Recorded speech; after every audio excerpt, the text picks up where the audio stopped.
afternoon mga ka-toys. So today, another blessing, another toys and sold items. Dito lang po yan sa ka-toys, collectible item. So ito po, meron po nag-avail si ma'am. Mamaya po i-meet natin siya, isasabay na po natin papunta sa Apo. Ito pong si Ace na may diorama. At saka po ito si Lo. Ito pong si Lo with box pa po. BIB po yung tawag. Ito pong si Ace, HQKO, pero tingnan nyo naman po ang details. Ayan. Ito po yung condition niya is loose. So murang-mura ko lang po ito, binigay kay ma'am. Mamaya po, abangan nyo po yung next video ko pag na-meet po natin si ma'am. Isasabay na po natin papuntang Apo. So yan po mga ka-toys.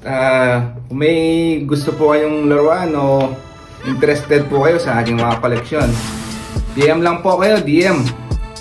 At ibibigay ko lang po ito mura sa inyo.